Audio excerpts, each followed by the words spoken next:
Hello my dear students, welcome back with my new video. My name is Avid, I'm from A1 coaching. तो students कैसे हैं आप सब? I hope बहुत अच्छे से होंगे, अपनी प्रिपरेशन बहुत ही अच्छे से कर रहे होंगे। तो इकोनॉमिक्स एप्लीकेशन वाले बेटा बहुत परेशान थे, तो इकोनॉमिक्स एप्लीकेशन वालों के लिए मैंने एक अलग से प्लेलिस्ट बना दी है ताकि आपको इकोनॉमिक्स और इकोनॉमिक्स एप्लीकेशन में कन्फ्यूजन ना हो पाए कि आपको क्या पढ़ना है और क्या नहीं पढ़ना है। ठीक है, तो सारे चैप्टर्स की मैंने बना दी है। 2 चैप्टर रह गए थे तो उसको भी जल्दी से पढ़ा के ख़त्म करता हूँ ताकि आपका पूरा का पूरा जितने भी 12 या 13 चैप्टर हैं सब आपके अच्छे से प्रिपेयर हो जाए। ठीक है, 2 चैप्टर बचे थे, उसमें 1 चैप्टर अभी करा दे रहा हूँ और 1 चैप्टर थोड़ी देर में और अपलोड कर दूंगा। ठीक, तो देखो इसमें है state economic and monetary policy. ये आपकी इकोनॉमिक्स में नहीं है, इकोनॉमिक्स एप्लीकेशन में सिर्फ चैप्टर नंबर 10। तो इसमें हमें पढ़ना क्या है, देखो बहुत ज़्यादा चीज़ें है नहीं, जो इसमें 2 इंपॉर्टेंट चीज़ है, एक है फिस्कल पॉलिसी और एक है मॉनेटरी पॉलिसी। इसकी सिर्फ मीनिंग पूछा है तो जल्दी से देखो और खत्म करते 2 मिनट में। बहुत इंपॉर्टेंट है, मीनिंग 2 नंबर के आने में इसके चांसेस है, फिस्कल पॉलिसी मॉनेटरी पॉलिसी या दोनों भी आ सकता है। ठीक है, तो ध्यान समझना। देखो फिस्कल पॉलिसी क्या होती है, पहली चीज देखो, आप लोग ने एक पब्लिक फाइनेंस चैप्टर है जिसमें आप लोगों ने पढ़ा होगा कि जब गवर्नमेंट, पब्लिक मतलब गवर्नमेंट होता है, गवर्नमेंट क्या करती है, कहीं से इनकम करती है और कहीं पे एक्सपेंस करती है। मतलब गवर्नमेंट जो है तो गवर्नमेंट क्या करती है, गवर्नमेंट कुछ पैसे खर्च करती है और वो पैसे कहीं ना कहीं से इनकम करती है। तो गवर्नमेंट पैसा कमाती कहाँ से है और गवर्नमेंट उसको खर्चे कहाँ पे करती है, ये तो पढ़ जानते हो, समझ रहे हो ना। तो गवर्नमेंट टैक्स वगैरह से इनकम करती है और इंफ्रास्ट्रक्चर अच्छा करती है, गरीबों की हेल्प में मदद करती है, पेंशन वगैरह में, ये सब उसके एक्सपेंडिचर होते हैं। ठीक है, तो अब ये फिस्कल पॉलिसी क्या है, तो वही जो रेवेन्यू है, कहाँ से इनकम जो हुई, इनकम कहाँ से होनी है, कितनी होनी है और कितना खर्चा होना है, कहां पर खर्चा होना है, ये सारी जो पॉलिसीज बनती है उसी को हम लोग बोलते हैं फिस्कल पॉलिसीज। ये हमेशा फर्स्ट फेब को बनती है जब बजट पास होता है, ईयरली बजट पास होता है। तो उस टाइम सारी जितनी भी पॉलिसी, मतलब उस टाइम पॉलिसी बनाई जाती है सारे कि इस साल हमें ये काम करना है, यहाँ से पैसा हमें कमाना है, यहाँ पे पैसा खर्च करना है, इसी को हम लोग फिस्कल पॉलिसी बोलते हैं। वो किस लैंग्वेज में, सिंपल है, 2 लाइन की है, 1 लाइन की है, इसको लर्न कर लेना। फिस्कल पॉलिसी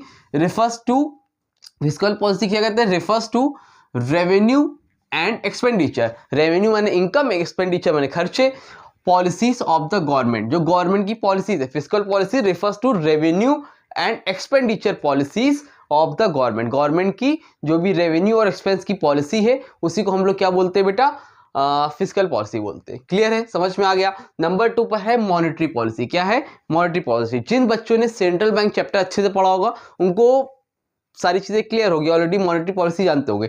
नहीं, जिन्होंने नहीं पढ़ा है वो थोड़ा सा ध्यान से समझ ले, ना समझ में आए तो सिर्फ मीनिंग है 2-3 लाइन की, उसको लर्न करके चले जाना। ठीक है, तब भी कोशिश करो, समझ में आ जाएगा, बहुत ईजी है।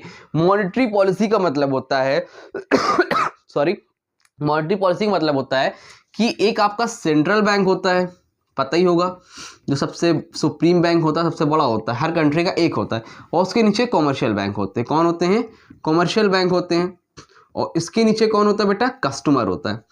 तो कस्टमर क्या करता है, लोन लेता है कमर्शियल बैंक से, है ना। तो उसी तरह कमर्शियल बैंक सेंट्रल बैंक से लोन लेता है और हमें लोन दे दिया करता है, अपना फायदा लेता है और फिर कस्टमर को देता है। मतलब सेंट्रल बैंक से 8% पे लोन लिया तो कस्टमर को 10% पे वो बेच देता है ना, मतलब दे देता है अपना फायदा लेके। तो इसको हम लोग क्या बोलते हैं, तो सेंट्रल बैंक देता है। तो कितने परसेंट पे लोन देना है, जस्ट सपोज मान लो एक पर्सन है, ये इसका नाम है राहुल। राहुल गया कमर्शियल बैंक से लोन लेने 8% पे, मैं सॉरी, कमर्शियल बैंक ने इसको लोन दिया 8% पे। क्यों दिया? क्योंकि सेंट्रल बैंक ने बोला था कि 8% पे लोन देना। अगर सेंट्रल बैंक को लगता है कि मार्केट में पैसा ज्यादा है तो वो लोन का रेट बढ़ा देता है, कहता 8 नहीं अब 20% पे लोन दो, और उसको लगता है मार्केट में पैसा बहुत कम है तो वो लोन सस्ता कर देता है। तो कहने का मतलब जो क्रेडिट पॉलिसी होती है, मार्केट में कितना पैसा ज्यादा रहेगा, कितना पैसा कम रहेगा, कौन बनाता है? ये आरबीआई बनाती है। इन शॉर्ट अभी समझ लो, सेंट्रल बैंक ऑर्डर देता है कमर्शियल बैंक को कि भाई आप इस रेट पे आप लोगों को लोन प्रोवाइड करिए। तो जो भी मनी सप्लाई है, मनी सप्लाई मार्केट में कितना पैसा एक टाइम पर अवेलेबल रहेगा, मार्केट में कितना पैसा एक टाइम पर अवेलेबल रहेगा, जो ये पॉलिसी बनाता है वो बनाता है सेंट्रल बैंक। और इस पॉलिसी को हम लोग बोलते हैं मॉनेटरी पॉलिसी। क्या बोलते हैं? Monetary policy. ये टाइम टू टाइम चेंज होती रहती है, आरबीआई इसको हमेशा चेंज करती रहती है। ठीक है, तो monetary policy is the policy relating to the regulation of supply of money. क्या है? Relating to the regulation of supply of money, money का सप्लाई कैसे करना है, रेट ऑफ इंटरेस्ट, कितने रेट पे इंटरेस्ट देना है, and availability of money with a view to combat situation. ठीक है, मतलब कितना पैसा होना चाहिए। ठीक है, कॉम्बैट सिचुएशन मतलब ऑफ इन्फ्लेशनरी एंड डिफ्लेशनरी, मतलब महंगाई के समय में और जब महंगाई नहीं होगी, डिफ्लेशन होगा तब। तो गैप इन द इकोनॉमी, उस टाइम मार्केट में कितना पैसा होना चाहिए, कितना नहीं होना चाहिए, ये सारी पॉलिसी कौन डिसाइड करता है, आपका सेंट्रल बैंक। ठीक है, वो कैसे कंट्रोल करता है, सब तो क्वालिटेटिव और क्वांटिटेटिव मेथड में, तो उसको आप लोग जाके देख लो, मैंने सेंट्रल बैंक में पढ़ाया। अगर सेंट्रल बैंक पहले पढ़े होगे तो इसको समझने में दिक्कत नहीं होगी। ठीक, फिर बोला central bank of the country frames this policy and ensures its execution. Central bank है जो फ्रेम करता है, यानी कि इस पॉलिसी को बनाता है और इंश्योर करता है कि ये एग्जीक्यूट हो रही है सही से कि नहीं हो रही है। सारे ऑर्डर देखता रहता है, काम कर रहे हैं कमर्शियल बैंक वाले सही से कि नहीं कर रहे हैं। आई होप अच्छे समझ में आया होगा। स्क्रीनशॉट लेना है, जल्दी से स्क्रीनशॉट लो इसका। ले लिया स्क्रीनशॉट बेटा, चलो ठीक है। तो अब देखो ये टॉपिक थोड़ा सा आपका डिफरेंट था, तो इसलिए मैंने इसको पढ़ा दिया। अब इसके बाद आगे आपका है direct tax, indirect tax, types of taxes, progressive, है ना, ये सारे टैक्सेस हैं। तो जितनी भी चीज़ें हैं वो मैंने अब देखो वीडियो आएगी, मैंने अटैच कर दी है, उसको पूरा वन शॉट है, जल्दी से देखो और उसको भी कंप्लीट कर लो। ठीक है, तो पूरा जल्दी से देख लेना, आपका ये चैप्टर कंप्लीट हो जाएगा। इसका एक चैप्टर बचा है, वो मैं बता दे रहा हूँ। देखो वीडियो आ रही है यहाँ, और मिलते हैं थोड़ी देर में न्यू वीडियो में, तब तक के लिए थैंक यू सो मच। तो चलो, डायरेक्ट टैक्स का मतलब क्या होता है, डायरेक्ट टैक्स जो उसमें लिखा है या फिर इनडायरेक्ट टैक्स जो होता है लिखा है, अगर उसको लिखने से पहले, उसको समझाने से पहले मैं एक काम करता हूँ कि आप लोगों को पहले समझा देता हूँ ओरली कि डायरेक्ट टैक्स होता क्या है और इनडायरेक्ट टैक्स क्या होता है।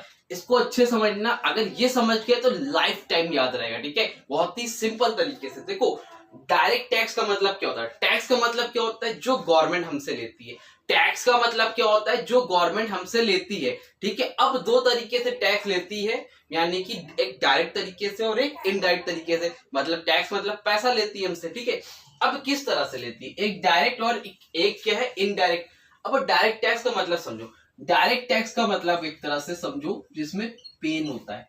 क्या होता है, पेन होता है, पेन मतलब दर्द होता है। ठीक है, इनडायरेक्ट टैक्स का मतलब क्या है, नॉट पेन। ठीक है, नॉट पेन का मतलब क्या हुआ, जिसमें दर्द नहीं होता है। फिर समझो, डायरेक्ट टैक्स में पेन होता है यानी दर्द होता है, इनडायरेक्ट टैक्स में दर्द नहीं होता है। ठीक है, सोच रहे हो सर ये क्या पढ़ा रहे हैं, नहीं, देखो समझो, डायरेक्ट टैक्स का मतलब पेन होता है। पेन का मतलब यहां पर क्या है कि जब किसी भी पर्सन पर, सपोज कोई पर्सन है, यहां पर समझाने देता हूं, कोई पर्सन है मिस्टर ए। ठीक है, मिस्टर ए कोई पर्सन है। ठीक, अब मान लो ये इन पे डायरेक्ट लगता है। डायरेक्ट मतलब कोई पर्सन है मिस्टर ए, वो 2 लाख रुपए या मान लो पर ईयर 10 लाख रुपीस कमाते हैं।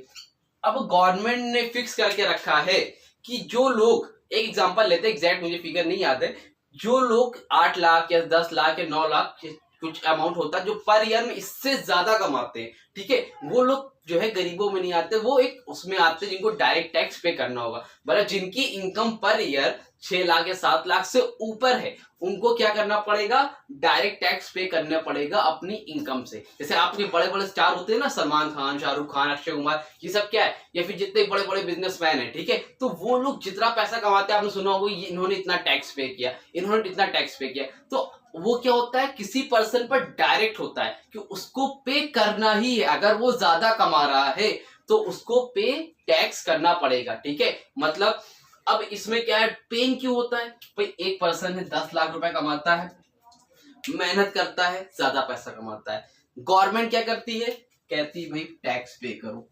ठीक है, रहना है तो टैक्स पे करो।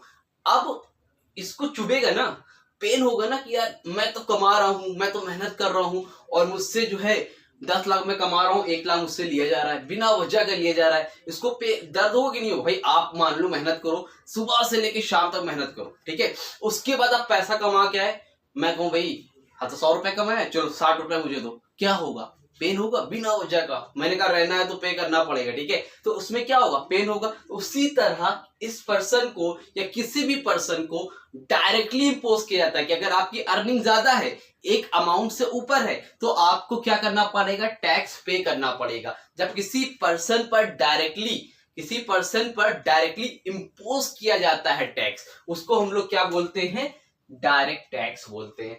इनडायरेक्ट टैक्स क्या होता है, इनडायरेक्ट टैक्स आपको एलोपैथी की गोलियां जानते हो जो मीठी वाली होती हैं, बिल्कुल उसी तरह होता है, ठीक है। मतलब इसमें कोई दर्द नहीं होता है, कोई पेन नहीं होता है, बट टैक्स इसमें भी हम लोग क्या करते हैं, पे करते हैं। अब देखो मैगी खाते हो, 10 रुपए की आती है, शायद 12 की हो गई है, ठीक है। मान लो एक मैगी का पैक यहाँ पे लिख देता हूँ, अभी रफ कर दूंगा, मैगी है, ठीक है, 12 रुपए की है। अब कभी जाके ध्यान से देखना, वो मैगी 12 रुपए की नहीं होती है, ठीक है, उसमें लिखा रहता है नीचे इंक्लूडिंग टैक्स। क्या लिखा रहता है, इंक्लूडिंग टैक्स, ठीक है। 2 रुपए, 2 रुपए या 1 रुपए, 3 रुपए, जो भी रहता है लिखा रहता है। मैगी वो होती कितने की, एक्चुअली 10 की होती है, 9 की होती है, एग्जैक्ट जो भी हो आप देखना आप जाके, ठीक है। तो उसमें टैक्स लगा रहता है, तो लेकिन उसमें क्या होता है, हम 2 रुपए बढ़ा के दे रहे, पूरी दुनिया बढ़ा के दे रही 2 रुपए, जिसको मैगी खरीदना है सबको देना है, लेकिन किसी को पता नहीं चल रहा है। इनडायरेक्टली क्या हो रहा है, पे हो रहा है, दर्द नहीं हो रहा है, मतलब उसी में ले रहे हैं, दुकानदार हमसे ले रहे हैं, बट हमें दर्द नहीं हो रहा है। क्यों, क्योंकि हम थोड़ा थोड़ा दे रहे हैं और पता भी नहीं चल रहा है। इसमें पेन हो रहा है डायरेक्ट, ठीक है, लेकिन इसमें पेन नहीं हो रहा है, तो इसलिए हम लोग क्या बोलते हैं, इसमें इनडायरेक्ट टैक्स नॉट पेन, इसमें पेन नहीं होता है, और इसमें क्या होता है, पेन होता है।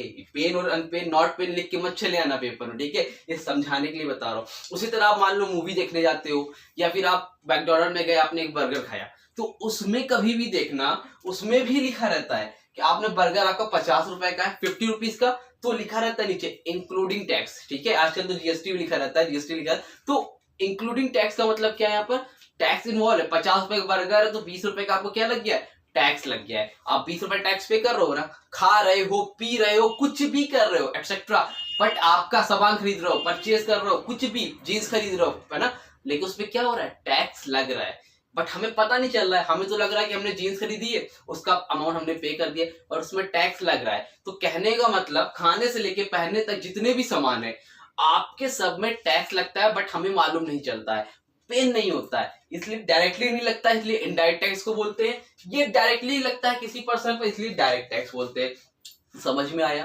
क्लियर हुआ, आई थिंक समझ में आया होगा। तो डायरेक्ट टैक्स और इनडायरेक्ट टैक्स, जिसमें दर्द है वो डायरेक्ट टैक्स, जिसमें डायरेक्ट किसी पर्सन को देना पड़ रहा है, जिसमें देना पड़ रहा है बट इनडायरेक्टली देना पड़ रहा है, पता नहीं चल रहा, उसको हम लोग क्या बोलते हैं, नॉट पेन। तो बच्चों एक तरह समझो, हम लोग डायरेक्ट टैक्स से ज्यादा इनडायरेक्ट टैक्स पे कर देते हैं अपने पूरे साल भर में, बट होता क्या है, हमें मालूम नहीं चलता है कि हमने क्या कर दिया है, ज्यादा पे कर दिया है, उससे ज्यादा पे हो जाता है। ये होता है डायरेक्ट टैक्स और इनडायरेक्ट टैक्स में डिफरेंस, ठीक है, समझ में आ गया। अब चलो, समझने में दिक्कत होगी नहीं, जल्दी जल्दी 1 बाय 1 एक एक पॉइंट देख लेते हैं, सब क्लियर हो जाएगा। इसीलिए बोलता हूँ कि कॉन्सेप्ट हमेशा क्लियर रखो, अच्छे से समझो। किसी भी, देखो वीडियो बनाने को मैं एक दिन में आपका चैप्टर खत्म करा सकता हूँ, 40-50 मिनट की वीडियोस बनाते हैं लोग, वन शॉट बनाते हैं और एक दिन में समझ खत्म हो जाता है, बट मैं चाहता हूं कि आपका इंटरेस्ट बना रहे, ठीक है। आपको थोड़ा थोड़ा पढ़ो, बट सॉलिड पढ़ो, पेपर में आए तो आप उसको कर लो, किसी भी तरह की आपको प्रॉब्लम नहीं होनी पाए। इसीलिए मैं छोटी छोटी वीडियो बना रहा हूँ, नहीं चाहता तो मैं भी 1 घंटे की वीडियो बनाता और आपको ये चैप्टर एक दिन में खत्म हो जाता, बट ऐसा नहीं करना है मुझे। पेपर में आपको अच्छे मार्क्स चाहिए और साथ साथ आपकी नॉलेज होनी चाहिए कि कल आप कहीं पे खड़े हो तो आप एक्सप्लेन कर सको, आप बता सको कि मुझे ये पता है, अगले को बता सको, अगले को पढ़ा सको, ठीक है। तो इस तरह से हमें पढ़ना है, ये नहीं कि रटना है और काम खत्म, ठीक है। तो ये होता है डायरेक्ट टैक्स और इनडायरेक्ट टैक्स। अब देखो क्या लिखा है, नंबर 1 पर है simple, taxes impose on income और प्रॉपर्टीज आर डायरेक्ट टैक्सेस। जो टैक्सेस इनकम पे लगता है या किसी की प्रॉपर्टीज पे लगता है, किसी की प्रॉपर्टी बहुत ज्यादा है उस पर टैक्स लग रहा है, तो जिसके नाम से प्रॉपर्टी उसको टैक्स देना पड़ेगा, वो किसी पे शिफ्ट नहीं कर सकता, उसको डायरेक्टली टैक्स देना पड़ेगा। तो ये होता है डायरेक्ट टैक्स, जो इनकम है प्रॉपर्टी पे लगता है। इनडायरेक्ट टैक्स में क्या, taxes on commodities are indirect taxes. जो कमोडिटीज हम लोग खरीदते हैं, पहनते हैं, उस पर क्या होता है, टैक्स लगता है, उसको हम लोग क्या बोलते हैं, इनडायरेक्ट टैक्स, ठीक है। सेकेंड पॉइंट क्या है, they are directly paid to government by the person on whom it is imposed। ये क्या होता है, डायरेक्टली पेड किया जाता है गवर्नमेंट को, जिस पर्सन के ऊपर इम्पोज किया जाता है, डायरेक्टली गवर्नमेंट को पे करता है वो आदमी। इसमें क्या है, they are paid to the government by one person but their burden is, ठीक है, शिफ्टेड, उसमें लिखना भूल गया मैं शायद, ठीक है। लेकिन इसमें क्या होता है, पेड किया जाता है गवर्नमेंट के को किसके बाय 1%। कोई 1% जो सामान खरीद के लाता है, जैसे कोई इकट्ठा मैगी खरीद के ला लिया, ठीक है, बना रहा है, इंपोर्ट करा रहा है, तो उसने क्या किया, 1000 पैकेट मैगी खरीद लिए, उसने टैक्स डायरेक्टली पे तो कर दिया उसको, ठीक है, बट अब वो गवर्नमेंट से थोड़ा थोड़ा करके, मतलब सॉरी, वो कस्टमर से थोड़ा थोड़ा करके टैक्स वसूल रहा है। 2-2 रुपए करके, एक तुमने खरीदा, एक मैगी मैंने ली, एक किसी ने ली, तो सब धीरे धीरे उनके पास क्या हो रहा है, टैक्स आ रहा है, ठीक है, पैसे आ रहे हैं। तो अकेले पे तो कर देता है शॉपकीपर, जो भी होता है मैगी मंगाने वाला, जो या मैगी या मतलब कोई भी चीज हो, बड़े बड़े बिजनेस में, बट वो कस्टमर से भी बाद में उसको वसूल कर लेते हैं, उसको बर्डन क्या करते हैं, शिफ्ट कर देते हैं। ठीक, थर्ड पॉइंट क्या है, they can not be shifted to others. ये जो टैक्स होता है, डायरेक्ट टैक्स, वो किसी पे शिफ्ट नहीं किया जा सकता है, मतलब जिस पे लगा है उसको ही देना पड़ेगा। बट इनडायरेक्ट में टैक्स में क्या है, they can be shifted on to others. इसमें हम क्या कर सकते हैं, किसी के ऊपर टैक्सेस को शिफ्ट कर सकते हैं। फोर्थ पॉइंट क्या है, these taxes are levied according to the ability of tax payer. मतलब इसका क्या है, इसमें आप जो टैक्स है अकॉर्डिंग टू एबिलिटी ऑफ, मतलब जो टैक्स निर्धारित किया जाता है, जो टैक्स फिक्स किया जाता है, तय किया जाता है, वो किस बेस पे किया जाता है, according to ability of tax payer. उसकी एबिलिटी क्या है, मतलब अगर किसी की एबिलिटी 1 लाख रुपए ही कमाता है, वो एक महीने में 2000 रुपए कमाता है, उस पर टैक्स नहीं लगता है, गरीबों पे नहीं लगता है। जिनकी इनकम ज्यादा है उनकी एबिलिटी के हिसाब से टैक्स जो है इसमें लगाया जाता है। इसमें क्या है, these are the taxes in which tax paying ability of the tax payer is assessed indirectly. But इसमें क्या होता है, इनडायरेक्टली टैक्स लिया जाता है, उनकी एबिलिटी इनडायरेक्टली पता लगाई जाती है, ठीक है, मतलब थोड़ा थोड़ा करके उसे टैक्स लिया जाता है, इतना किसी पे बर्डन नहीं जाता है। एग्जाम्पल क्या है इसमें, income tax, wealth tax etcetera. मतलब जो इनकम टैक्स है या फिर वेल्थ टैक्स, हमारी प्रॉपर्टी वगैरह उस पर लगता है, वो डायरेक्ट टैक्स होता है। इसमें क्या है, जैसे जीएसटी हो गया, custom duty, excise duty are examples of indirect taxes. तो इस तरह के जो टैक्स लगते हैं, जीएसटी वगैरह, वो सब क्या होते हैं, हमारे इनडायरेक्ट टैक्सेस होते हैं। समझ में आया? जल्दी से स्क्रीनशॉट लो कि मेरिट क्या क्या होती है डायरेक्ट टैक्सेस की। तो चलो देखते हैं और अच्छे से समझते हैं। और जो लोग चैनल में पहली बार आए हो तो मैं उनको बताना चाहूंगा कि आपको इस चैनल पे क्लास 10th आईसीएससी की इकोनॉमिक्स और कॉमर्शियल स्टडीज पूरी पढ़ाई जा रही है। उसके अलावा कोई 11 के बच्चे हो तो उनको बताना चाहूंगा मैं, अकाउंट्स, कॉमर्स, इकोनॉमिक्स तीनों चीज पढ़ाई जाती है इस चैनल पे। बहरहाल तो आईसीएससी क्लास 10 की इकोनॉमिक्स और कॉमर्शियल स्टडीज स्टार्टिंग से पढ़नी हो तो डिस्क्रिप्शन में लिंक है, जाके स्टार्टिंग से वो लोग देख सकते हैं। और उसके अलावा कोई डाउट हो तो मुझसे इंस्टाग्राम पे या फिर व्हाट्सएप पे या फिर कमेंट सेक्शन में कमेंट करके अपने डाउट को क्लियर कर सकते हैं, ठीक है। तो स्टूडेंट्स चलो स्टार्ट करते हैं और देखते हैं कि क्या क्या मेरिट्स होती है डायरेक्ट टैक्सेस की, ठीक है। तो देखिए लास्ट वीडियो में हम लोगों ने डायरेक्ट टैक्स, इनडायरेक्ट टैक्स देखा, तो आपको एक शॉर्ट रिवीजन देता हूं डायरेक्ट टैक्स क्या होता है। तो डायरेक्ट टैक्स का मतलब होता था कि हम लोगों ने देखा था कि जब किसी पर्सन पर टैक्स इंपोज कर दिया जाता है, मतलब उसी को ही वो टैक्स देना पड़ता है, वो टैक्स किसी और के ऊपर ट्रांसफर नहीं हो सकता है। जस्ट सपोज मैं हूं और मेरे से बोला गया ये टैक्स आपको देना है। अगर मैं एक इनकम मैं अमीरों की उसमें आता हूँ, गरीबों से ऊपर हूँ, ठीक है, तो पॉवर्टी लाइन से नीचे नहीं आता हूँ, मैं पॉवर्टी लाइन में नहीं आता हूँ, ठीक है, मैं रिच पीपल्स में आता हूँ। तो मुझे क्या करना है, मुझसे बोला गया कि आपको अपनी इनकम टैक्स देना पड़ेगा। मेरे पास प्रॉपर्टी ज्यादा है तो मुझे प्रॉपर्टी का टैक्स देना पड़ेगा। जब किसी पर्सन को डायरेक्टली कोई पैसा टैक्स देना पड़ता है, उस टैक्स को हम लोग क्या बोलते हैं, डायरेक्ट टैक्स बोलते हैं।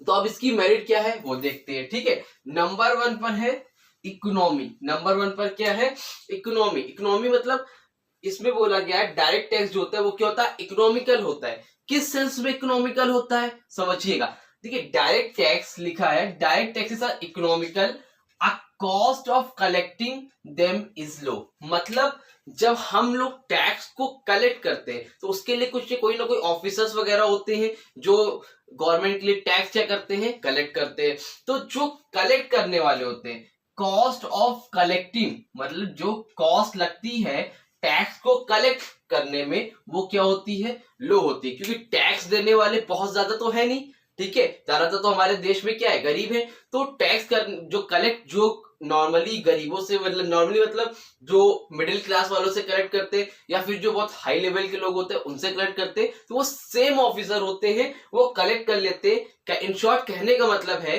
कि जो टैक्स कलेक्ट करना होता है उस पे इतना ज्यादा खर्चा नहीं आता है, कॉस्ट ऑफ कलेक्शन वो क्या होता है, लो होता है। ठीक है, तो डायरेक्ट टैक्स को कलेक्ट करने में वो क्या होता है, इकोनॉमिकल होता है, उतना खर्चा नहीं आता है। ठीक है, तो ये पहली मेरिट हुई इकोनॉमी।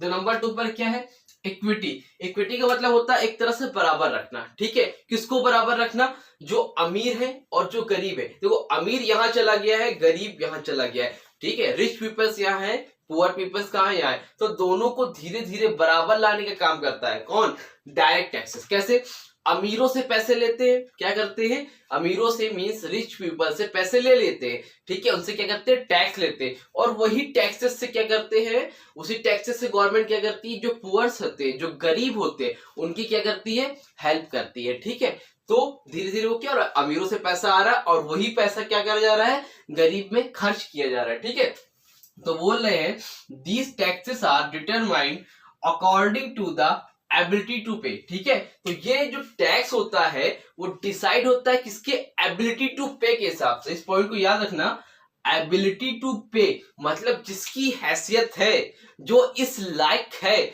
जो इसको पे कर सकता है, उसी से पे किया जाता है। कहने का मतलब जो रिच पीपल्स हैं उनसे ही टैक्स लिया जाता है, डायरेक्ट टैक्स। जो कि हमारे पुअर पीपल हैं, जो गरीब भाई बहन हैं, उनसे पैसे नहीं लिए जाते। समझ में आ रही है बात, आई थिंक समझ में आ रही है। तो इक्विटी का मतलब क्या है, these taxes are determined according to the ability to pay. तो जो डायरेक्ट टैक्स होता है वो एबिलिटी के हिसाब से पे किया जाता है। अगर पुअर पीपल्स है तो उनको वो टैक्स नहीं देना है, जो रिच पीपल्स है उनको ही टैक्स देना है। क्लियर है, समझ में आ रहा है। चलो, कोई डाउट होगा तो पूछ लेना। थर्ड पॉइंट पर क्या है, सर्टेनिटी। सर्टेनिटी का मतलब क्या होता है, सर्टेनिटी का मतलब होता है निश्चित, फिक्स होना। क्या होना, फिक्स होना। ठीक है, देखो direct taxes are certain. Direct taxes क्या होते हैं, सर्टेन होते हैं, यानी कि फिक्स होते हैं। क्या होते हैं, फिक्स होते हैं। कैसे फिक्स होते हैं भाई, the tax payer knows how much tax is due from him.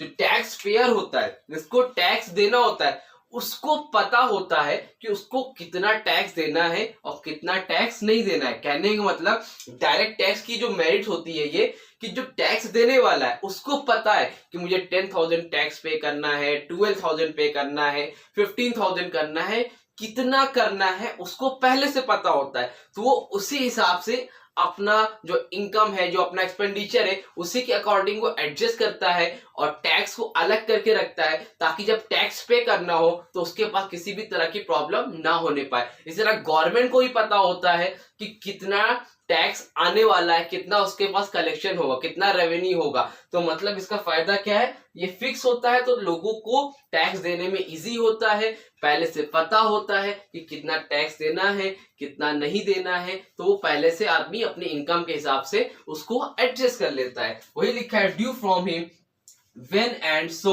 he can adjust his income and expenditure। वो अपनी इनकम को और एक्सपेंडिचर को क्या कर सकता है, एडजस्ट कर सकता है। कैसे कर सकता है, कि उसको पता है कि उसको कितना अमाउंट टैक्स में देना है। समझ में आया, 3 पॉइंट हो गए। फोर्थ पॉइंट देखो, फोर्थ पॉइंट मतलब इलास्टिसिटी। इलास्टिसिटी मतलब आप क्या कर सकते हो, टैक्स के रेट को ऊपर नीचे कर सकते हो। क्या कर सकते हो, ऊपर नीचे कर सकते हो। मतलब जब गवर्नमेंट को, ठीक है, गवर्नमेंट को रेवेन्यू की ज्यादा जरूरत होगी तो गवर्नमेंट जब भी चाहे जो टैक्स होता है उसका रेट क्या कर सकती है, इंक्रीज कर सकती है। क्या कर सकती है, टैक्स के रेट को इंक्रीज कर सकती है। कह देगी भाई अभी 10% लगता है, 15% लगेगा, और पब्लिक क्या करेगी, टैक्स पे करेगी। ठीक है, उनके पास कोई ऑप्शन नहीं है, वो टैक्स क्या करेंगे, they will be pay tax to government. समझ में आ रही बात। तो इलास्टिसिटी मतलब the government can raise revenue simply by increasing the rates of taxes. जब गवर्नमेंट को रेवेन्यू बढ़ाना होगा तो वो रेट क्या कर देगी, टैक्सेस का इंक्रीज कर देगी। ठीक है, तो ये 4 डायरेक्ट टैक्सेस की क्या थी, मेरिट्स थी। इकोनॉमी, दूसरा इक्विटी, सर्टेनिटी और इलास्टिसिटी। आई थिंक समझ में आया होगा। कोई डाउट रह गया होगा तो कमेंट सेक्शन में या इंस्टाग्राम पे मुझसे पूछ लेना। ठीक है, तो चलो देखते हैं डायरेक्ट टैक्सेस की डीमेरिट्स क्या क्या होती है। नंबर 1 पर है अनपॉपुलर। नंबर 1 पर क्या है, अनपॉपुलर मींस जो डायरेक्ट टैक्सेस होते हैं बहुत ही क्या होते हैं, पेनफुल होते हैं। क्या होते हैं, दर्द भरे होते हैं। भाई पेन बहुत होता है। भाई मैं हूं या आप हो, मान लो कोई मेहनत करके 10 लाख रुपीस कमाता है, ठीक है, पर ईयर 10 लाख रुपीस कमाता है। अब जब कमा रहे हैं हम, मेहनत हम कर रहे हैं, कमा हम रहे हैं, गवर्नमेंट आ रही है, कह रही भैया 10 लाख रुपीस में 2 लाख रुपीस हमें दो, क्या होगा? जलेगी ना, जलेगी कि नहीं जलेगी? कलेगा ना, अरे मेहनत हम कर रहे हैं, गवर्नमेंट आके टैक्स ले जा रही है, तो बड़ा गुस्सा आएगा।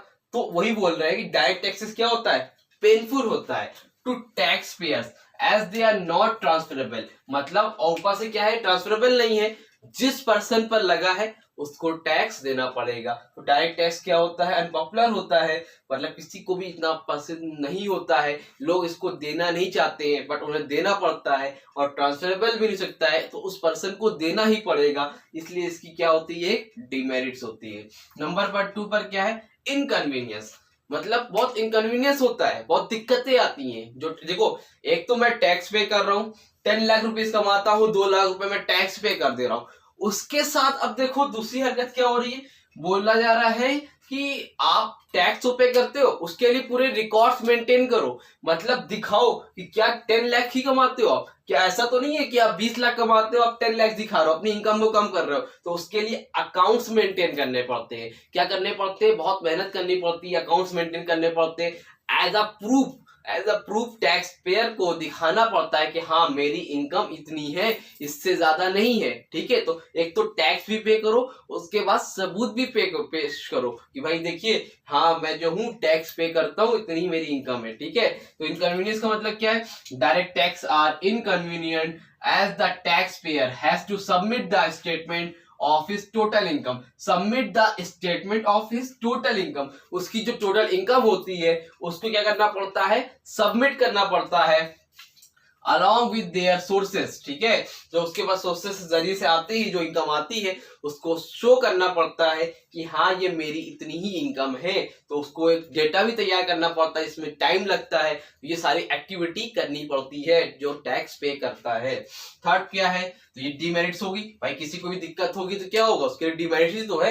एक तो टैक्स पे कर रहा है बेचारा, उसके बाद उसको रिकॉर्ड भी मेंटेन कर रहा है, ठीक। थर्ड पर क्या है? Possibility of evasion. इवेजन का मतलब क्या होता है? Possibility of evasion. इवेजन का मतलब होता है एक तरह से आप बोल सकते हो धोखाधड़ी करना, ठीक है, किसी के साथ तो मतलब डिसऑनेस्टी करना, बेईमानी करना। तो पॉसिबिलिटी ऑफ इवेजन मतलब इसमें क्या होता है? बेईमानी करने के चांसेस क्या होते हैं? पॉसिबिलिटी बहुत ज्यादा होती है। क्यों?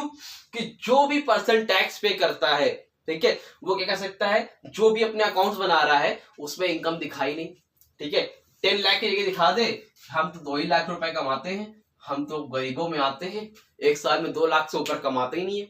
अब जब गलत रिकॉर्ड बन जाएगा तो भाई गवर्नमेंट देखिए, अरे ये तो कमाता ही नहीं है। ये सबसे बड़ा बहुत ज्यादा इशू है। बहुत से अमीर लोग ऐसे हैं जो अपनी इनकम को छुपा लेते हैं, क्यों? ताकि उनको टैक्स पे नहीं करना पड़े, और ये प्रॉब्लम बहुत ज्यादा आती है डायरेक्ट टैक्सेस में, ठीक है। तो इसीलिए क्या होती है? डीमेरिट होती है किसकी? डायरेक्ट टैक्सेस की। तो देखो लिखा क्या है, there is a great possibility of tax evasion of direct taxes. बहुत ज्यादा पॉसिबिलिटी है कि लोग टैक्स में क्या कर दे? छेड़छाड़ कर दे, बेईमानी कर दे। As people do not show their correct income, जो पीपल होते हैं, जो टैक्स पेयर होते हैं, वो अपनी करेक्ट इनकम को शो नहीं करते, ठीक। ये थर्ड पॉइंट हो गया। लास्ट पॉइंट है नैरो इन स्कोप। स्कोप इसका डायरेक्ट टैक्स का बहुत ज्यादा नहीं होता। भाई गवर्नमेंट क्या चाहती है? गवर्नमेंट इनकम करने के लिए टैक्स लेती है, बट इसमें स्कोप इसका इतना नहीं है, इतना बड़ा वाइड स्कोप नहीं होता है, नैरो होता है, छोटा होता है। क्यों होता है भाई? क्योंकि direct taxes are generally impose on rich people. जो डायरेक्ट टैक्स लगता है वो किस पे लगता है? रिच पीपल पे लगता है, अमीर आदमियों पे लगता है। तो low income group people can not B approach these tax. जो लो इनकम के पीपल्स होते हैं वो इसको अप्रोच नहीं कर सकते हैं, उनको नहीं देना होता है। सिर्फ और सिर्फ कौन देता है? डायरेक्ट टैक्स कौन पे करता है? Rich people. तो मतलब गरीब के हिस्से में तो आ ही नहीं रहा है, वो टैक्स तो पे कर ही नहीं रहे, तो इसका स्कोप क्या है? बहुत कम। जितने अमीर है वही देंगे, जो मिडिल क्लास है, जो इतनी इनकम नहीं है इनकी, या फिर लोअर क्लास है, वो टैक्स तो पे ही नहीं कर रहे हैं। तो इसलिए गवर्नमेंट के पास डायरेक्ट टैक्सेस से इतना ज्यादा इनकम नहीं हो पाता है, तो इसलिए स्कोप क्या होती है? इसकी नैरो होती है, ठीक है। तो ये 4 डीमेरिट्स थी हमारे किसकी? डायरेक्ट टैक्स की, और ये 4 मेरिट्स थी डायरेक्ट टैक्सेस की। जल्दी से स्क्रीनशॉट लो पहले इसका। है कन्वीनियंट। क्या है? नंबर 1 पर कन्वीनियंट। तो इनडायरेक्ट टैक्स को समझते हो ना? डायरेक्ट टैक्स क्या? जो किसी पर्सन से डायरेक्टली लिया जाता था, इनडायरेक्ट टैक्स क्या होता था, जो कि इनडायरेक्टली लिया था, मतलब कोई एक पर्सन उसको पे कर देता है, फिर पब्लिक से, पब्लिक मतलब जैसे हम लोग हैं उनसे, क्या कस्टमर से थोड़ा थोड़ा करके वो पैसा रिटर्न में लेता है। जैसे मैंने बोला था एक मैगी है, मान लो कितने रुपए की आती है मैगी, 10 रुपीज की। अब मान लो उस पे 10 रुपीज की मैगी है अगर, तो वो 10 रुपीज की नहीं है, वो नॉर्मली उसकी एमआरपी 10 रुपीज लिखी है, बट इसमें देखना कभी लिखा रहता है इंक्लूडेड टैक्सेस। क्या लिखा था, इंक्लूड टैक्सेस। क्यों, तो वो क्या होता है, मैगी 7 रुपए की है, 3 रुपए टैक्स के लग रहे हैं। समझ में आ रही बात, मैगी 7 रुपए की है, 3 रुपए टैक्स के लग रहे हैं। वो किसके पास जा रहे हैं, 3 रुपए गवर्नमेंट के पास जा रहे हैं। तो मैगी खरीदने वालों को पता ही नहीं चल रहा है कि वो टैक्स क्या कर दे रहे हैं, पे कर दे रहे हैं जी। तो आप जब मैगी खाते हो तो आप लोग भी टैक्स पे कर देते हो, गवर्नमेंट को पैसे देते हो मैगी खाने के। मैगी के साथ साथ आप कपड़े खरीदते हो, कुछ भी करते हो, हाँ आटा खरीदते हो, गेहूं खरीदते हो, कुछ भी खरीदते हो, तो उसमें आपको टैक्स पे करना पड़ता है, गवर्नमेंट को टैक्स पे करना पड़ता है। ऑयल वगैरह खरीदते हो उसमें भी सब में टैक्स पे होता है। तो इसको हम लोग क्या बोलते हैं, इनडायरेक्टली, जो कि कस्टमर इनडायरेक्ट तरीके से पे करता है उसको हम लोग इनडायरेक्ट टैक्स बोलते हैं। अब इसकी मेरिट क्या क्या है पहले देखते हैं, फिर डीमेरिट देखेंगे। ठीक, नंबर 1 पर है कन्वीनियंट। नंबर 1 पर क्या है, कन्वीनियंट। इसका मतलब क्या है, इनडायरेक्ट टैक्सेस क्या होते हैं, बहुत ही ज्यादा कन्वीनियंट होते हैं। क्या होते हैं, मतलब बहुत इजीली होते हैं, किसी के लिए भी ये टैक्स देना बहुत इजी होता है। क्यों इजी होता है, किसी के ऊपर ये टैक्स इम्पोज नहीं किए जाते हैं, किसी भी पर्सन के ऊपर ये टैक्स इम्पोज नहीं किए जाते, मतलब सौंपे नहीं जाते कि भैया ये टैक्स आपको देना ही है। नहीं, मतलब मान लो आप कोई सामान खरीदते हो, कोई सा भी सामान आप गए लेने, आपने मान लो कोई कपड़ा जीन्स खरीदा, मान लो 500 रुपीज की वो जीन्स है, तो उसमें 100 रुपए का, 50 रुपीज का जो भी वो टैक्स हो जाएगा। तो अब आपको पता नहीं चला, आपने जीन्स खरीदी, आपने टैक्स पे कर दिया, ठीक है। 400 रुपीज शॉपकीपर के पास गए, 100 रुपीज कहाँ चले गए, गवर्नमेंट के पास चले गए। तो आप 100 रुपए दे रहे हो, आपको पता नहीं चल रहा है। जब यही लाखों रुपए एक साथ आता है तो आपको पता चलता है। आप जीन्स खरीदा, आपने दे दिया, आपने कोई कमोडिटी खरीदी, कोई सामान खरीदा, पे कर दिया। कुछ भी खरीद रहे हो, मार्कर खरीदा आपने, टैक्स पे कर दिया। तो किसी को पता नहीं चल रहा है 2 रुपए 4 रुपए। आपने मैगी खरीदी, 12 रुपए की मैगी आती है, आपने खरीदी, 2 रुपए टैक्स पे कर दिया, तो पता ही नहीं चल रहा है। लोग थोड़ा थोड़ा थोड़ा करके अमाउंट टैक्स पे कर देते हैं। तो इसलिए इनडायरेक्ट टैक्स क्या होता है, बहुत ही कन्वीनियंट होता है। मतलब indirect taxes are more convenient than direct taxes, बहुत ही कन्वीनियंट होते हैं कंपेयर टू डायरेक्ट टैक्सेस के। They are paid in small installments, they are paid in small installment. Installment समझ लो, छोटी छोटी इंस्टॉलमेंट में इसको पे किया जाता है। समझ में आई बात। सेकेंड क्या है, वाइड कवरेज। वाइड कवरेज का मतलब क्या है, इसकी जो कवरेज होती है, मतलब बहुत दूर दूर से लोग इसको पे करते हैं, ऑल ओवर इंडिया, मतलब कहीं भी आप सामान खरीद रहे हो, मतलब कपड़े खरीद रहे हो, कोई सामान खाने का खरीद रहे हो, पीने खरीद रहे हो, पानी खरीद रहे हो, कोल्ड ड्रिंक ले रहे हो, कुछ भी कर रहे हो, तो टैक्स तो पे ही कर रहे हो ना। वाइड कवरेज मतलब हर जगह इसकी कवरेज क्या है, बहुत दूर दूर तक है, तो टैक्स पे करना ही करना है। तो कवरेज क्या है इसकी, बहुत दूर तक इसकी रेंज है, हर आदमी टैक्स पे करता है, हर आदमी गवर्नमेंट को कुछ ना कुछ देता है। मैंने ये मार्कर खरीदा है तो मैंने गवर्नमेंट को टैक्स पे किया, मैंने इंक खरीदी है इसकी तो मैंने गवर्नमेंट को टैक्स पे किया है। तो सब में टैक्स पे हो रहा है। समझ में आ रही है, तो इसकी कवरेज क्या है, बहुत दूर तक है। आप लोगों ने कोई भी मान लो पेन वगैरह खरीदी है तो उसमें भी आपने टैक्स पे कर दिया, ठीक है। तो they have wide coverage as everybody give something to the government. इसकी कवरेज क्या होती है, बहुत ज्यादा होती है, और एवरीबडी हर कोई give something to the government, हर कोई गवर्नमेंट को कुछ ना कुछ देता ही देता है। समझ में आ रही बात। बाकी नोट्स में अच्छे से पॉइंट कर दूंगा, उसको आप लोग देख लेना, ठीक। तो इसमें शॉर्ट में मैंने लिखा है क्योंकि बोर्ड में जगह नहीं होती है, ठीक। नंबर 3 पर क्या है, नो विजन। नो विजन का मतलब क्या होता है, मतलब कोई टाल नहीं सकता यार टैक्स को। आप सोचो कि भाई मुझे टैक्स नहीं देना है। इनडायरेक्ट टैक्स में क्या होता था, गलत अकाउंटिंग कर दिया, दिखा दिया अरे हम गरीब हैं, हम तो इतना पैसा कमाते ही नहीं है, टैक्स पे नहीं करेंगे। But but but but indirect taxes में ऐसा नहीं है, मतलब आप इसको टाल नहीं सकते हो, आपको पे करना ही पड़ेगा। क्योंकि ये आप जब कमोडिटीज खरीदते हो, कोई भी सामान खरीदते हो, तो उसमें आपके साथ ये इंक्लूडेड रहता है, तो आपको पैसा पे करना पड़ेगा। 100 रुपीज के कोई सामान है तो आपने 100 रुपीज दिए, तो उसी में टैक्स इंक्लूडेड है, उसी में क्या है, टैक्स इंक्लूडेड है, तो आप इसको टाल नहीं सकते हो, आपको देना ही पड़ेगा। तो they are difficult to be evaded, evade मतलब टालना, because they are included in the price of a commodity, क्योंकि ये प्राइस कमोडिटी के प्राइस में ऐड होते हैं। समझ गए। 4 नंबर पर क्या है, protection against foreign competition. Protection करता है किससे, अगेंस्ट फॉरेन कंपटीशन से। देखो कोई भी सामान है, जैसे ये मार्कर है, ठीक, सपोज मान लो एक मार्कर है, ये 20 रुपीज का फॉरेन से बन के आता है, इंडिया में यही मार्कर 23 रुपीज का भी पड़ता है। तो ठीक है, तो अब ये बताओ कौन सा मार्कर, सेम मार्कर है, सेम क्वालिटी है, ये वाला लोगे फॉरेन वाला कि इंडियन वाला? जाहिर सी बात है, कोई भी होगा सामान सस्ता खरीदना चाहता है। तो गवर्नमेंट क्या करती है, इनडायरेक्ट टैक्स की वजह से उसकी इंपोर्ट ड्यूटी बढ़ा देती है, मतलब टैक्स पे बढ़ा देती है। टैक्स बढ़ा देती है तो यही सामान कितने का हो जाता है, 27 रुपीज का हो जाता है, 7 रुपए टैक्स लग गए, बढ़ा दिए। अब कौन सा लोगे, ये वाला लोगे कि ये वाला लोगे? जाहिर सी बात है, अब ये वाला लोगे कम पड़ रहा है। तो गवर्नमेंट क्या करती है, प्रोटेक्शन अगेंस्ट फॉरेन कंपटीशन। जब सेम प्रोडक्ट पे फॉरेन कंट्री से फॉरेन कंपटीशन होता है, वो भी वही सेम प्रोडक्ट बना रहे हैं और हम भी वही प्रोडक्ट सेम बना रहे हैं, तो गवर्नमेंट क्या करती है, उनके प्रोडक्ट पर टैक्स बढ़ा देती है ताकि लोग अपने कंट्री का सामान खरीदे। तो ये सारी मेरिट होती है इनडायरेक्ट टैक्सेस की। समझ में आया कि नहीं आया? आई थिंक समझ में आया होगा। कोई डाउट होगा तो पूछ लेना, ठीक। चलो आगे बढ़ते हैं और देखते हैं डीमेरिट्स क्या क्या होती है। Demerits of indirect taxes. Number 1 पर क्या है, रेग्रेसिव। रेग्रेसिव मतलब indirect tax are regressive in nature as they fall more heavily on the poor. तो मतलब ये क्या हो रहा है, इससे लोग मतलब बहुत ज्यादा और गरीबी की तरफ जा रहे हैं। ठीक है, क्या हो रहा है, दे fall more heavily on the poor. मतलब अब देखो गरीबों क्या करना पड़ रहा है, इनडायरेक्ट टैक्स देना पड़ रहा है, सामान खरीद रहे हैं और टैक्स देना पड़ रहा है, तो वो और ज्यादा क्या हो रहे हैं, मतलब पीछे की तरफ जा रहे हैं। इससे मतलब क्या होता है, पीछे की तरफ जाना, डिसेंडिंग ऑर्डर में जाना। लोग गरीब हो रहे हैं, गरीबों के पास भाई सामान खरीदने के तो पैसे है नहीं, उसके साथ साथ उन पर टैक्स भी लग रहा है। भाई जाते हैं वो, मान लो कोई भी सामान खरीद रहे हैं, कपड़े खरीद रहे हैं, उस पर टैक्स लग रहा है, सामान खरीद रहे हैं, ऑयल खरीद रहे हैं, उसमें टैक्स लग रहा है, नमक खरीद रहे हैं, उसमें टैक्स लग रहा है, तो सब पे टैक्स लग रहा है, सामान महंगे हो रहे हैं। ठीक है, तो इससे तो लोग क्या हो रहा है, और पीछे की तरफ जा रहे हैं। ठीक है, तो the indirect taxes are regressive in nature. Regressive nature में होते हैं, they fall more heavily on the poor. ठीक है। सेकेंड नंबर पे क्या है, अनसर्टेन। अनसर्टेन का मतलब क्या होता है, अनिश्चित, मतलब फिक्स नहीं होना। तो इनडायरेक्ट टैक्स क्या होते हैं, अनसर्टेन होते हैं, ये फिक्स नहीं होते। मतलब कभी आपको 1 लाख रुपीस भी मिल सकते हैं, कभी आपको 10,000 रुपीस भी मिल सकते हैं। मतलब कभी कभी इनडायरेक्ट टैक्स बहुत ज्यादा भी मिल सकता है पब्लिक को, और कभी कभी बहुत कम भी मिल सकता है। ऐसा क्यों होता है भाई, क्योंकि मान लो कोई भी कमोडिटी है, कोई भी सामान है, मार्कर है मान लो एक, ठीक है, तो अब मार्कर में होता क्या है, गवर्नमेंट इस पे टैक्स बढ़ा देती है। गवर्नमेंट इस पे टैक्स बढ़ा दी, अब ये महंगा पड़ने लगा।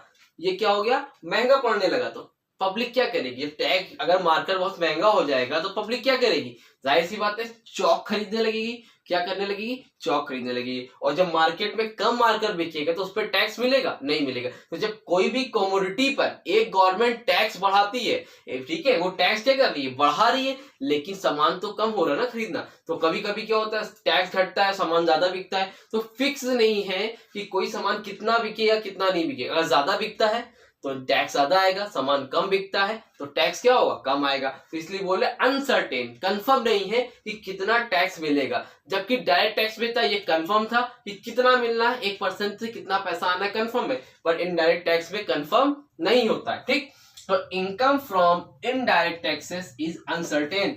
ओ सॉरी, ठीक है, तो बोल रहा है इनकम जो होती है इनडायरेक्ट टैक्सेस की, वो क्या होती है, अनसर्टेन होती है। ठीक, थर्ड पॉइंट पर क्या है, डिस्करेज सेविंग। सेविंग को क्या करता है, डिस्करेज करता है। मतलब कोई भी पर्सन है यार, आप हो, मैं हूं, सेविंग करना चाहते हैं। अब क्या हो रहा है, सामान खरीद रहे हैं, महंगा मिल रहा है। भाई जो सामान 10 का था वो 15 का हो रहा है। मूवी देखने जाते हो कि नहीं जाते हो, RRR लगी हुई है, ठीक है, तो देखने मत जाना, अभी पेपर होने वाले, उस पर ध्यान देना। ठीक है, तो RRR जो मूवी लगी है, मान लो 200 रुपीज की टिकट है, 300 का है, ठीक है, जितने का भी वो टिकट है, तो नॉर्मली उस पर क्या लगता है, साथ में टैक्स लगता है। एक मूवी का ticket price average 80 rupees, 100 rupees, 120 rupees होता है, बट उस पे क्या लग जाते हैं, टैक्स लग जाते हैं। मूवी देखना है, गवर्नमेंट को टैक्स पे कर रहे हैं। सामान खरीदना है, गवर्नमेंट को टैक्स पे कर रहे हैं। इससे क्या हो रहा है, जो पैसे बचने चाहिए वो क्या हो रहे हैं, वो गवर्नमेंट के पास टैक्स के जरिए जा रहे हैं, तो हमें क्या करता है, वो डिस्करेज करता है सेविंग को, सेविंग हो नहीं पाती है, समझे। तो ये क्या होती है, डिमेरिट होती है इनडायरेक्ट टैक्सेस की। तो people have to spend more on commodities, तो पीपल को क्या करना पड़ता है, मोर खर्चा करना पड़ता है, ज्यादा खर्चा करना पड़ता है कमोडिटीज पर, हेंस दे डिस्करेज सेविंग, इसलिए सेविंग की उन पे हैबिट नहीं हो पाती है।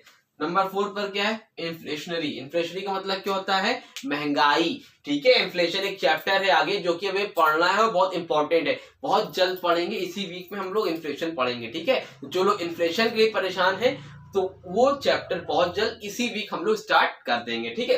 तो इन्फ्लेशनरी का मतलब क्या होता है, महंगाई। तो indirect taxes tend to be highly inflationary. तो इनडायरेक्ट टैक्स क्या करते हैं, महंगाई को बढ़ाते हैं, इन्फ्लेशन को इंक्रीज करते हैं। भाई सीधी सी चीज है, ये मार्कर अच्छा खासा 15 रुपए का है, इस पे 10 रुपए आपने इनडायरेक्ट टैक्स लगा दिया, 25 रुपीज का हो गया। तो अब क्या हो रहा है, महंगाई बढ़ा रहा है ना, ये मार्कर में 15 का मिल सकता था बट 25 का मिल रहा है। तो ये क्या करता है, इनडायरेक्ट टैक्स महंगाई को इंक्रीज करता है। तो the imposition of indirect taxes on commodities increase their market price. तो इनडायरेक्ट टैक्स क्या करता है, मार्केट प्राइस को इंक्रीज करता है। क्या करता है, मार्केट प्राइस को इंक्रीज कर देता है, इसलिए महंगाई क्या हो जाती है, बढ़ जाती है। क्या हो जाती है, बढ़ जाती है। समझ में आया, स्क्रीनशॉट लो पहले जल्दी से, होता है, ठीक है। तो देखो बच्चों, प्रोपोर्शनल टैक्स से पहले एक चीज मैंने बता दी, टैक्स। और टैक्स क्या होता है, हम लोगों को पता है कि वो गवर्नमेंट के एक जरिया है, जिसके जरिए से गवर्नमेंट क्या करता है, अपना रेवेन्यू करता है, ठीक है, रेवेन्यू अर्न करता है, अर्निंग करता है, ठीक है, ठीक है। तो अगर टैक्स नहीं होगा तो गवर्नमेंट अर्निंग नहीं कर पाएगा, ठीक है। तो अब कुछ तरह के टैक्स इसको हमें देखना है, ठीक है। पहला है प्रोपोर्शनल टैक्स। क्या है, प्रोपोर्शनल टैक्स। अब प्रोपोर्शनल टैक्स क्या होता है समझ लो।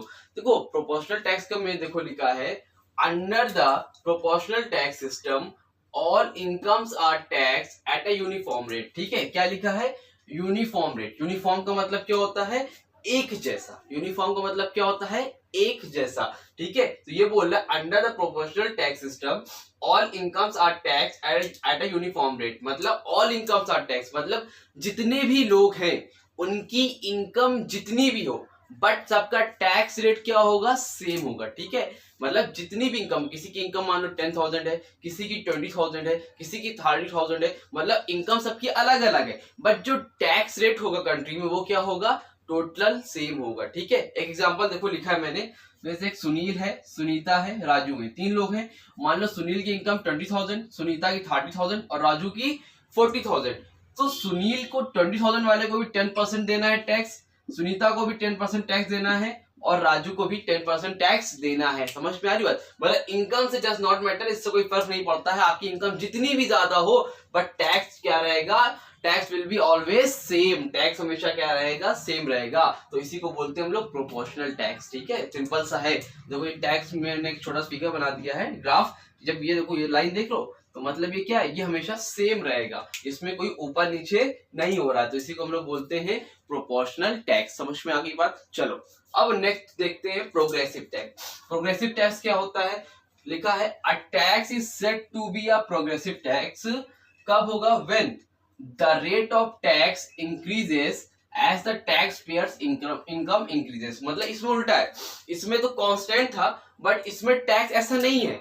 मतलब मान लो जो कम इनकम है, जिनकी 2 लाख रुपीज है, ठीक है, पर ईयर, या 20,000 रुपीज है पर मंथ, ठीक है, एग्जांपल मैं दे रहा हूँ। तो मान लो अगर वो 20,000 रुपए पर मंथ कमाते हैं तो उनका टैक्स क्या होगा, मान लो 5% होगा। अगर किसी की इनकम 40,000 है तो उनका 5% नहीं रहेगा, उनका 8% रहेगा। किसी की मान लो इनकम 60,000 है तो उनका टैक्स रेट क्या हो जाएगा, 12% हो जाएगा। मतलब कहने का क्या है, जैसे जैसे आपकी इनकम इंक्रीज होती जाएगी उसी तरह आपका टैक्स रेट क्या होगा, कंटिन्यूअसली बढ़ता जाएगा। और इसी को हम लोग क्या बोलते हैं, प्रोग्रेसिव टैक्स। मान लो एक है पर्सन ए, मान लो एक है बी और एक है सी। अगर ए की इनकम इस टाइम 20,000 रुपीज है तो टैक्स रेट क्या होगा उस टाइम, मान लो 5%। मैं एग्जांपल दे रहा हूँ कि इस तरह से होता है। अगर किसी की इनकम 30,000 रुपीज है तो टैक्स रेट क्या हो जाएगा, 10%। मान लो किसी की इनकम 40,000 या 50,000 है, टैक्स रेट क्या हो गया, 15%। मतलब कहने का मतलब ये है कि जैसे जैसे इनकम बढ़ रही है वैसे वैसे आपका टैक्स रेट बढ़ रहा है। इसका ग्राफ कैसे बन जाएगा, मान लो एक्स एक्सिस वाई एक्सिस क्या हो रहा है, मतलब इनकम 10,000 थी, यहाँ पे हमने माना 5%, 10%, 15%। कहने का मतलब क्या है, यहाँ पर जब 10 थी तो ये था, जब ठीक है 20 इनकम हो गई, सॉरी 20 थी, जब 30 थी और 40 थी, और 30 हुई तो 10% हो गया, 50 से 15 हो गया। मतलब कैसे बन रहा है ग्राफ, ये देख रहे हो आप, लाइन देख रहे हो, ऊपर की तरफ जा रहा है। तो कहने का मतलब क्या है, जब आपकी इनकम बढ़ेगी तो साथ ही साथ आपका टैक्स रेट भी क्या होगा, इंक्रीज होगा। बट इसमें क्या था, प्रोपोर्शनल में सेम रहता है। अगर डिफरेंस पूछ ले तो एक डिफरेंस पूछ लेगा मुश्किल से 2 नंबर वाले में, तो लिख क्या ना कि इसकी इनकम सेम रहती है, इनकम बढ़ती है बट टैक्स रेट कांस्टेंट रहता है। बट इसका टैक्स रेट क्या होता है, इनकम के साथ साथ इंक्रीज होता जाता है। ये होता है हमारा प्रोग्रेसिव टैक्स और ये होता है हमारा प्रोपोर्शनल टैक्स। जल्दी से स्क्रीनशॉट लो, मैं बस 2 सेकेंड में आया, बाकी के 2 टैक्सेस बचे उसको भी देखते हैं और जल्दी से खत्म करते हैं टॉपिक को, ठीक है। हाँ तो चलिए अब देख लेते हैं कि रेग्रेसिव टैक्स क्या होता है, ठीक है। तो अभी हम लोगों ने देखा था प्रोग्रेसिव टैक्स। प्रोग्रेसिव टैक्स में क्या था कि जब इनकम बढ़ती है किसी भी पर्सन की, क्या होती है, इनकम बढ़ती है तो टैक्स रेट भी क्या हो जाता है, इंक्रीज हो जाता है। अगर किसी पर्सन की इनकम 20,000 रुपीज है, 20,000 रुपए है, तो टैक्स रेट 5% है। अगर 20,000 से मान लो 30,000 हो गई, ठीक है, 10,000 रुपए इंक्रीज हो गई, तो टैक्स रेट क्या हो जाएगा, 7% हो जाएगा। कहने का मतलब है कि जब इनकम बढ़ती है तो जो टैक्स पेयर की इनकम बढ़ती है तो उसका जो टैक्स रेट होता है वो भी क्या होता है, इंक्रीज हो जाता है। वहां तक तो समझ में आ गया। अब हमें देखना है रेग्रेसिव टैक्स। तो रेग्रेसिव टैक्स प्रोग्रेसिव टैक्स का जस्ट उल्टा होता है। उसमें इनकम बढ़ती है तो टैक्स रेट भी बढ़ता है, बट इसमें क्या है, इनकम जब बढ़ती है तो टैक्स रेट क्या होता है, कम होता है, ठीक है। जब जैसे जैसे इनकम बढ़ेगी वैसे वैसे टैक्स रेट आपका क्या होगा, कम होता जाएगा। तो ये टैक्स बोलता है इनकम को अपनी ज्यादा ज्यादा बढ़ा लो और अपने टैक्स रेट को क्या कर लो, कम कर लो, ठीक है। तो देखो क्या बोल रहा है, a tax will be regressive when the rates of tax decreases as the taxpayer income increases। जब टैक्स पेयर की इनकम इंक्रीजेस होगी तो टैक्स क्या होगा, टैक्स रेट क्या हो जाएगा, डिक्रीज हो जाएगा। और it is opposite of regressive tax, ठीक है। एग्जांपल देखो, मान लो कोई पर्सन ए है, बी है, सी है, उसकी इनकम मान लो भी 20,000 है, एक की 30,000 है और एक की 40,000 है, ठीक है। जब 20,000 थी तो कितना टैक्स रेट था 8%, ठीक है। जब 20 से 30,000 हुई कितनी हो गया, 6%। 40,000 हुई तो क्या हो गया, 5%। मतलब आप देख सकते हो कि इसमें उल्टा है, इनकम बढ़ रही है तो टैक्स रेट क्या होता जा रहा है, कम होता जा रहा है। तो इसी को हम लोग बोलते हैं रेग्रेसिव टैक्स। अगर इसको ग्राफ पे दिखाना होगा तो कैसे दिखाओगे, मान लो ये हो गया आपका एक एक्स एक्सिस, एक हो गया वाई एक्सिस, ठीक है। तो जब देखो यूं इसका ग्राफ बनेगा, ठीक है, नीचे होता जाएगा। अगर आपकी इनकम मान लो 20,000 रुपीज थी तो ये आपका हो जाएगा कितना, 8% था, ठीक है। 8 हो गया, मान लो यहाँ 6 हो गया, यहाँ 5 मैं लिख लेता हूँ, ठीक है, 4 लिख लेता हूँ, 5 यहाँ मान लेना। तो ये नीचे की तरफ जाएगा, 30 हुआ तो और नीचे आया, फिर 40 हुआ तो और नीचे है। मतलब जो स्लोप जा रहा है उसका क्या जा रहा है, डाउनवर्ड जा रहा है, ठीक है। तो नीचे की तरफ जाएगा तो आपकी इनकम इंक्रीज होगी तो आपका टैक्स रेट क्या होगा, वो कम होता जाएगा। तो ये होता है हमारा रेग्रेसिव टैक्स, ठीक। और लास्ट है हमारा डिग्रेसिव टैक्स, ठीक है। तो डिग्रेसिव टैक्स क्या होता है, the degressive tax system is mixture of proportional and progressive tax. मैंने स्टार्टिंग में दो बताए थे ना, प्रोपोर्शनल एंड प्रोग्रेसिव टैक्स, तो उन्हीं दोनों को ये क्या होता है, मिक्सचर होता है। क्या मिक्सचर होता है, ठीक है, देख लेते हैं। Under this system the rate of tax increases up to a certain limit, ठीक है।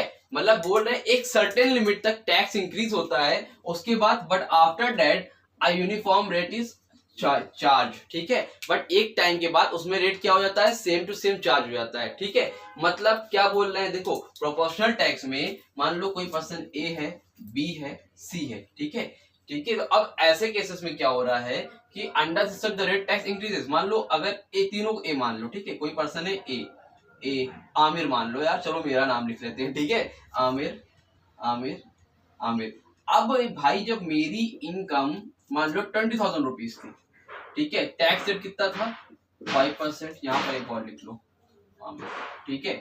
और जब मेरी इनकम 30,000 हुई तो कितना हो गया, 6%। फिर मेरी जब 40,000 हुई तो कितना है, 6%। और जब मेरी इनकम 50,000 हुई तो क्या है, 6%। मतलब ये बोल रहा है कि एक टाइम तक आपकी इनकम बढ़ने के साथ साथ आपका जो टैक्स रेट है वो बढ़ेगा, बट एक अमाउंट ऐसी दी जाएगी जब उस अमाउंट तक आपकी इनकम पहुंच जाएगी तो वो ये नहीं है कि वहां पे भी रेट बढ़ता जाएगा, तब रेट आपका क्या हो जाएगा, टैक्स रेट फ्लैट हो जाएगा। क्या हो जाएगा, फ्लैट हो जाएगा, फिक्स हो जाएगा, फिर आपका टैक्स रेट बढ़ेगा नहीं। इसका ग्राफ कैसे बनेगा देख लो, ये आपका ग्राफ है, एक्स एक्सिस, वाई एक्सिस, ठीक है। अभी यहाँ पर देखो यूं बढ़ेगा और एक टाइम के बाद क्या हो जाएगा, फ्लैट हो जाएगा, इसमें कोई भी चेंज नहीं आएगा, कोई भी चेंज इसमें नहीं आएगा। इसी को हम लोग क्या बोलते हैं, डेग्रेसिव टैक्स। मतलब एक टाइम तक टैक्स रेट बढ़ेगा, बट एक टाइम ऐसा आएगा जब आपकी इनकम इतनी ज्यादा हो जाएगी तब आपका टैक्स रेट नहीं बढ़ेगा, ठीक है। तो ये होता है डेग्रेसिव टैक्स। तो अगर एमसीक्यू में पूछ ले कि मिक्सचर कौन है, तो क्या इसका प्रोपोर्शन और प्रोग्रेसिव टैक्स का, तो जाके लिख के आना डेग्रेसिव टैक्स। अच्छे से देख लेना, समझ लेना, कमेंट सेक्शन में पूछ लेना, इंस्टाग्राम में पूछ लेना। और किसी को डाउट हो, कल इकोनॉमिक्स का पेपर है, इंस्टा पे मैं अवेलेबल रहूंगा, रात तक अवेलेबल रहूंगा। रात में आप 2-3 बजे तक भी मुझसे कांटेक्ट कर सकते हो, मैं जल्दी से जल्द आपका रिप्लाई करने की कोशिश करूंगा, जितने भी बच्चे हो। तो ऑल द बेस्ट, अच्छे से पेपर दे के आना। कोई टॉपिक पे डाउट होगा तो बता देना, मैं उसको एक्सप्लेन कर दूंगा, ठीक है।